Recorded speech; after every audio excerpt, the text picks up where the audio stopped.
The Alien franchise is taking a whole new direction with another addition to the series format, which actually brings a lot of hope for the future: the Xenomorphs. There was a time when the studio had literally reduced this franchise to squeezing as much money as they could out of it, but all of that changed when Sir Ridley Scott decided to come back to the director's chair and give it another chance with a story he had planned for a long time. Prometheus ultimately proved to be a major success, rekindling interest among fans and others eager to bring their own stories in the Alien universe to life. Let's take a look at some of the most amazing facts behind the making of Prometheus, and brace yourself because some of these are things you never would have guessed. Before we get into our list, we do have a very quick request. If you like our content, please support us by subscribing to the channel. It's a small click for you, but for us, it means a lot. Thank you. Let's begin. Drawing influence. Sir Ridley Scott is known for blending historical and sci-fi genres with an attempt to make strides in both. However, Prometheus marked an interesting point where the director intended to create a prequel to Alien and stumbled upon a deeper lore that he had left behind a long time ago. The title perfectly aligns with the film's theme, as the Titan Prometheus was an immortal servant of the gods who brought fire to the humans. However, there was also a significant influence from the works of Swiss author Erich von Däniken, known for his writings on ancient astronauts and the concept of space engineers and celestial gods. It's a vast topic, but kudos to Scott, he managed to tie it in really well. Scott's inspiration. The writings of Erich von Däniken greatly inspired Sir Ridley Scott as they pointed in the right direction, a direction worth exploring through this franchise. As Scott himself said, both NASA and the Vatican agree that it's almost mathematically impossible that we can be where we are today without there being a little help along the way. That's what we're looking at. We're talking about gods and engineers of space. Were the aliens designed as a form of biological warfare or biology that would go in and clean up a planet? A simple prequel. As we mentioned, the film was intended to be a simple prequel for the franchise, its very first entry chronologically, with a script by John Spaihts titled Alien Engineers. Ridley Scott managed to bring Damon Lindelof on board to work on the script, and Lindelof removed a lot of material that established links to the first film in an 8-month process to make it a unique and completely original entry in the franchise. For those of you who were bothered by the Alien Harvest script leak at the time, John Spaihts has since made it clear that that was a fake script. Callback to the roots. Although the film is a far more original take on the franchise than its predecessors, some moments will undoubtedly remind you of the 1979 film. One particular moment is when Charlize Theron's Meredith Vickers prevents the infected crew members from boarding. It's extremely similar to how Ripley refused to allow the crew to bring back the infected Kane to the ship.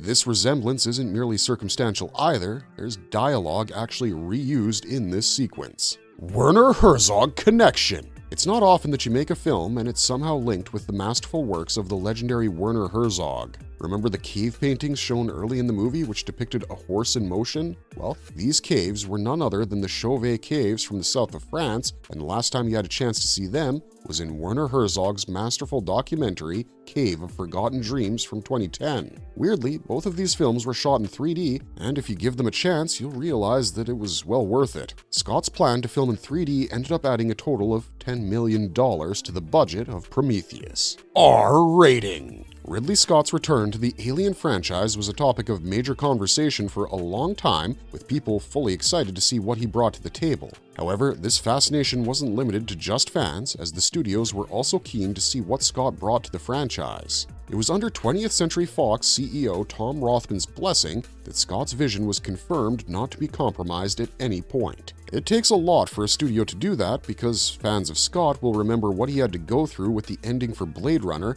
and how there are multiple cuts of it now.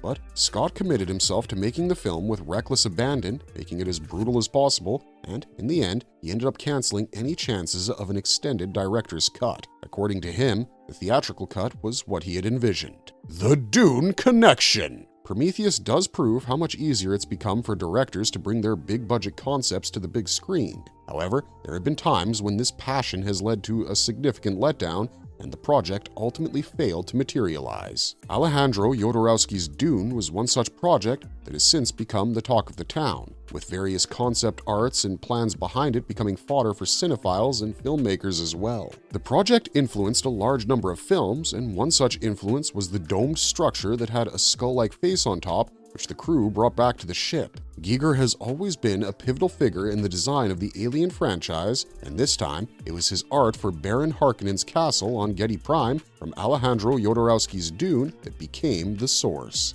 Ironically, Jodorowsky's Dune lives on in cinema. The David Lean Connection. Keep the previous point in mind because it turns out there's a larger connection that we wonder if even the biggest cinephiles have found before. Throughout the run of Prometheus, David is shown to have an obsession with the movie Lawrence of Arabia, as he's often seen quoting it. Well, the director of that film, David Lean, was supposed to be one of the first choices to bring Frank Herbert's Dune to the big screen. However, this role was eventually taken over by Alejandro Jodorowsky. However, that plan fell apart. Funnily enough, the next candidate to direct the film was none other than Ridley Scott himself, and the man ended up dropping it and going for Alien instead with the artists who had worked with Jodorowsky. How the tables turned. A, B, C, Ds of the Alien franchise. If you're a fan of the franchise, you might have noticed this weird little fact, a detail that doesn't really stand out until you take some interest in the crazy arcs of the androids from the Alien films. The names of all the androids since the 1979 film follow an alphabetical pattern. There's Ash from Alien, Bishop from Aliens, and whatever was left of him in Alien 3, Call from Alien Resurrection, and last but not least, the outright crazy one, David. Casual relations. There was an interesting layer of the relationship between Ripley and Dallas in the 1979 film, and it could have been further explored in the original script, which featured a possible sex scene. It would have worked with the idea that crews that go for long space travels do end up having intercourse, but it would have changed a lot about Ripley for us, so we ended up getting a version that didn't feature that sex scene until Ridley decided to use it in Prometheus, where we see hints of that exchange between Vickers and Yannick.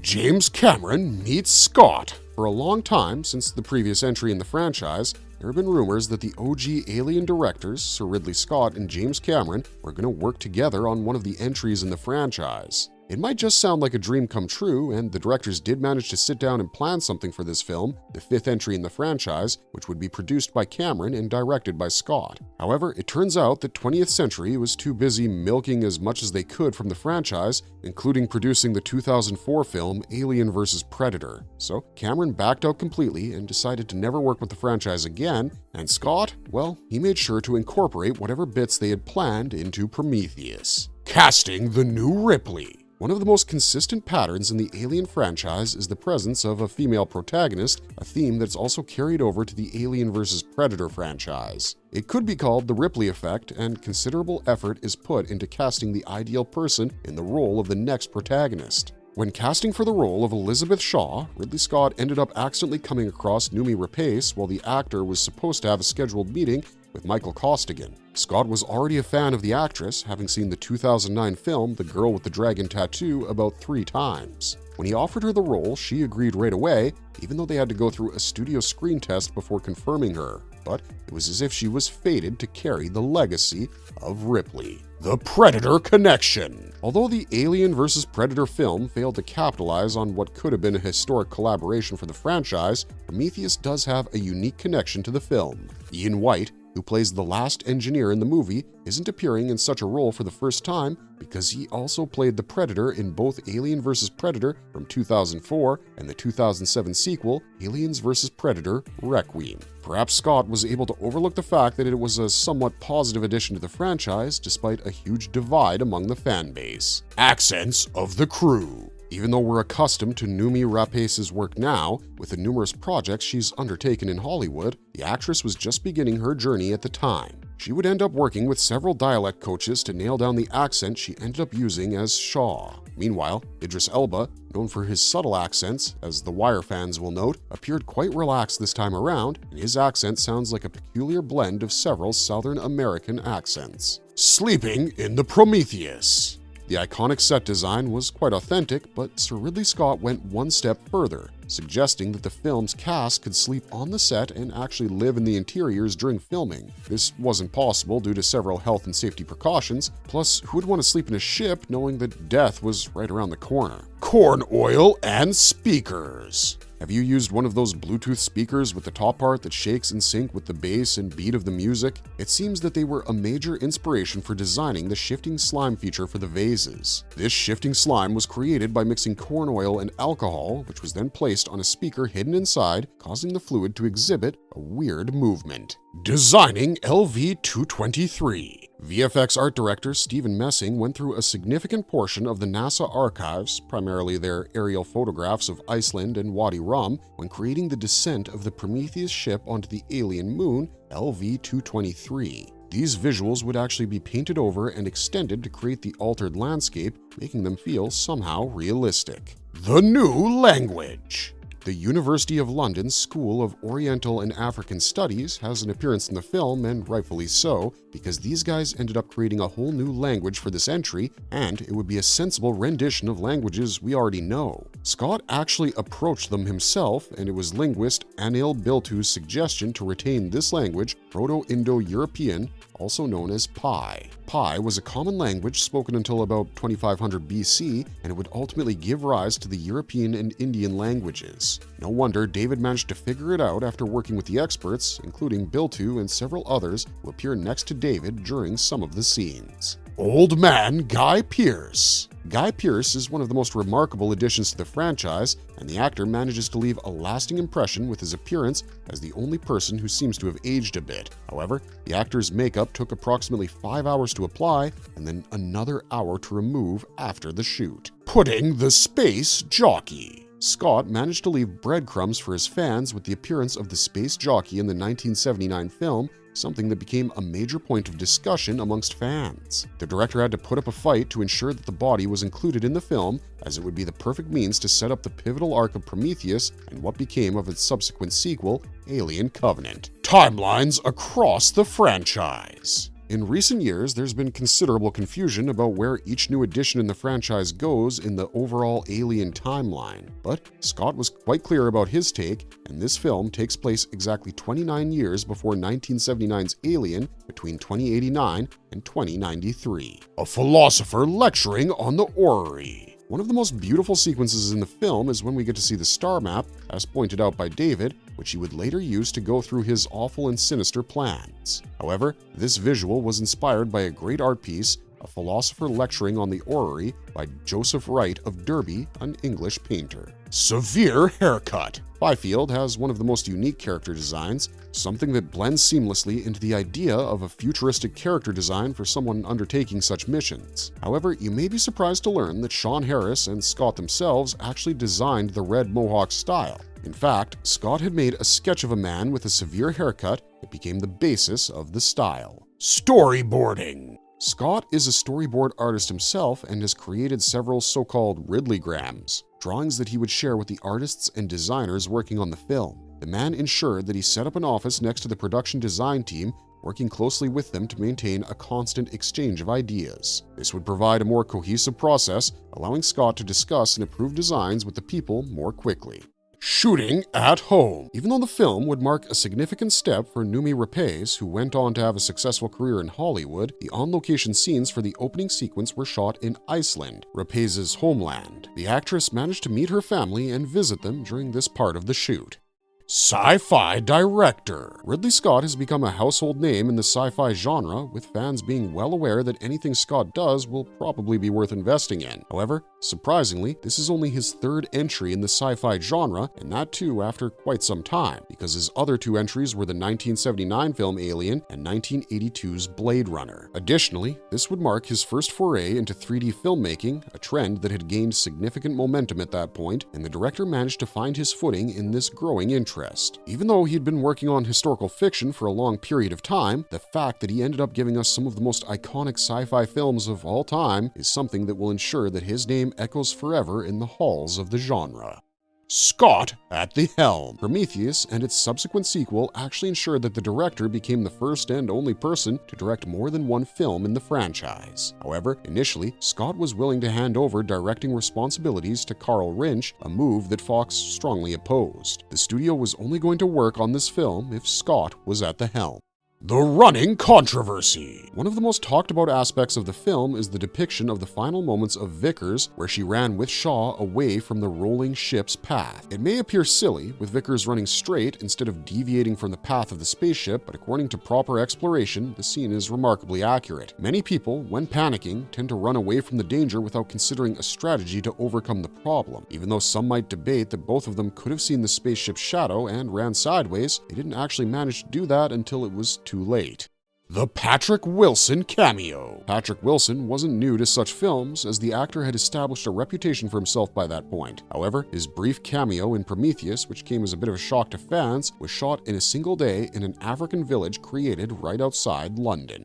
The Weird Vickers. Charlize Theron's character in the film does end up being quite a weird addition, with the character moving around in a manner that's very different from the rest of the movie. Squad had requested that she move in a lurking manner that would help build on her distant and enigmatic nature. The actor ended up using these mannerisms to create a unique persona, but to be honest, we loved the moments where she almost seems to have a sibling rivalry with David. David the Cinephile. There are many moments where we get to explore various aspects of David's character in the film through the cinematic medium itself. Earlier in the movie, we see his obsession with Lawrence of Arabia, a film he continuously rewatches. But Scott, who was very clear about giving the role to Fassbender, had also managed to provide a list of some other influences, including The Servant from 1963, particularly Dirk Bogart's character, among others. David might have also seen Alien Resurrection, with the basketball scene being a callback to Ripley's character doing the same. But David manages to one-up Ripley with the bicycle element of his dunk. The Doctor Who connection. Ridley Scott has a massive resume with a vast amount of work associated with him, work that can be said to have a wide variety, some stuff that's not often seen. But there are some projects that he completely skipped over, projects that could have probably seen some major changes. In terms of his design tendencies, the director was initially assigned to design the Daleks in 1963, but was unavailable. It seems that he still managed to pay a bit of reference to the franchise, with Elizabeth Shaw's name being the name of the third Doctor's scientific assistant who appears in the 7th season of Doctor Who. Poor reception at the Vatican. The official newspaper of the Vatican, L'Osservatore Romano, gave a strongly negative review to Prometheus upon release, mentioning that the film mishandles the delicate question raised by the battle eternal between good and evil. Dial R for Xenomorph. The Alien franchise has been living on the multiple features that have been using the Xenomorph as a tool for a while now. First, it was Ripley in the Xenomorph, and then it shifted to the Xenomorph traveling around once Sigourney Weaver decided to stop doing the projects. But Scott was well aware that the alien creature had now been squeezed to the peak, and things could only go downhill for it. So, considering Prometheus was a prequel to his own 1979 introduction, he decided to go for one of the ancestors of the Xenomorph he had introduced to the world. But the fans weren't taking that easily and criticized the absence of the creature until Scott made sure that our old pal the Xenomorph made an appearance in the sequel with Alien Covenant. Peter O'Toole's influence. Michael Fassbender's David has now become an essential part of the franchise due to his peculiar behavior and weird obsessions. One of those obsessions pops up earlier in the film when he's seen watching Peter O'Toole's performance and trying to imitate it. In fact, Fassbender managed to make it more interesting by putting it out there that his behavior was very much like another great acting legend, Laurence Olivier. Director's cameo. While other directors aren't ashamed to appear in their films, Ridley Scott is someone who creates worlds where his popping up would be somewhat crazier. The director did manage to play an essential part in Prometheus, however, as the Hammerpede. During the sequence where the Hammerpede is seen attacking Milburn and breaking his hand, the Hammerpede model that was being used was controlled by Scott himself. Most of this sequence was practical, and it was only after the creature ended up going into Milburn's mouth that digital effects were used in the scene. Hammerpede's design. The Hammerpede was worked upon very meticulously, and it was ensured that the creature had layered elements in its design. According to Scanlan, ultimately, the detail is from this beautiful sort of skeletal structure with muscle that sits beneath, which we painted with lots of pearlescent paints and strong shades of color. On top of that, we cast a very clear skin that was lightly textured, and in the right light, you could see through the creature and see something that was really quite interesting. One's first impression is of something smooth and muscular and powerful, like the body of a cobra. Method acting with monsters. Xenomorphs. One of the best stories from the making of the original 1979 film is that the sequence where the chestburster pops out of John Hurt's chest was kept completely secret. No one in the crew really knew what was going to happen, and that's why the reactions came out as genuine as they did. Scott used something similar for the scene with the hammerpede, as the actors weren't entirely clear about what would happen. Talking about the moment from the film, effects supervisor Neil Scanlon stated, "Ridley had indicated something was going to happen. We had the hammerpede on the end of a monofilament wire loaded into a dummy of Milburn that was rolled over. As we pulled it out, it was clearly an enormous shock to her. The screams are real. I think she stumbles back and falls over, and that's real too." Little wonder Kate Dickey's screams became an iconic addition to this nightmarish reaction. Birth of the creature. To make the creature that comes out of Noomi Rapace's stomach, a dummy of her body was used. In the words of Martin Hill, "Well, it's in the placenta sac that's fully digital. There was a model made of the placenta with the baby inside, but the internals weren't articulated, and we wanted it to convulse as it was being pulled out, which meant we had to go into a lot of scattering work with the rendering to make sure all the volumetrics worked the blood and goo inside the placenta sac."